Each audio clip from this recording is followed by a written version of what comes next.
અને આપણે શરૂઆતના વર્ષોમાં કપાસમાં ડોકા કાપવાનું કામ કરતા હતા ત્યારે પરિસ્થિતિ એવી હતી કે અને આપણા મગજમાં એક એવું ઘર કરી ગયેલું છે કે ડોકા છે આપણી જેવડો કપાસ થાય ત્યારે કાપવા જોઈએ, પણ હવે દિવસે દિવસે હવામાન ચેન્જ થતું જાય છે અને કપાસની હાઈટ છે એ મોટી થતી નથી. તો અત્યારે આપણે ઘણા બધા ખેડૂતો છે ડોકા કાપવાનું બંધ કરી દીધું છે, પણ ડોકા કાપવાથી શું શું ફાયદો થાય છે આજના વિડીયોમાં આપણે જોવાનું છે. ડોકા કાપવાથી ઘણા બધા ફાયદા થાય છે, એની આપણે વિગતવાર વાત કરીએ તો જો આપણે છોડનું ડોકું કાપીએ તો ડાળીમાંથી જે નીચેથી પોષક તત્વો ઉપર આવતા હોય એમાંથી આપણે ડોકાનું જો આ રીતનું આપણે થોડુંક ડોકું કપાઈ જાય તો એ પોષક તત્વો છે ઉપર આવવાને બદલે બધી ડાળીઓમાં એ ક્યારામાં કેમ ધોરિયામાંથી નાકું વાળી અને ક્યારામાં પાણી જાય એ રીતે બધી બ્રાન્ચીસમાં એ ખોરાક જતો હોય છે. એના હિસાબે બધી ડાળી ઉપર જે ઝીંડવા છે એ ઝીંડવાની સાઈઝ ખૂબ સારી થાય છે. નંબર 2 કે ડોકું કાપવાથી બીજો ફાયદો એ થાય છે કે છોડની ફરતી કોર જેની બેલેન્સ થઈ જાય છે, જેથી કરીને કોઈ વાવાઝોડાનો પ્રસંગ થાય કે હેવી કોઈ વરસાદનો પવન સાથેનો વરસાદ આવે ત્યારે છોડ છે નમી પડતો નથી, ઢળી પડતો નથી.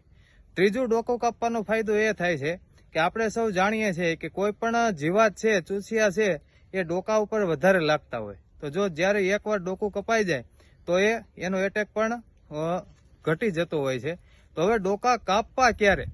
તો ડોકા કોઈ પણ કપાસ હોય એની આપણે શરૂઆતમાં વાત કરી પ્રમાણે હાઈટ ઉપરથી કાપતા હતા, પણ એ નિયમ હવે લાગુ પડતો નથી. તો ડોકા કાપવાના ક્યારે? જ્યારે આપણે બીજનું વાવેતર કરીએ છીએ ત્યારથી 90 થી 100 દિવસના ગાળામાં આપણે ઉપરથી ડોકું કાપી લેવું જોઈએ, જેથી આપણને ઘણો બધો ફાયદો થાય છે. જો 100 દિવસથી લેટ ડોકું કાપવાનું થાય ટાઈમને અનુસંધાને તો ત્યારે કાપવું જોઈએ નહીં, કારણ કે ત્યારે છોડનો છે એ જે જુસ્સો હોય છે તે ઘટી ગયો હોય છે. તો આ ફિલ્ડ ઉપર આપણે ઉપસ્થિત છીએ. અહીંયા ટ્રાયલ માટે ખેડૂત મિત્રએ થોડાક ડોકા કાપેલા છે, તો આ કપાસના આ પ્લાન્ટ ઉપર ડોકું કાપેલું નથી.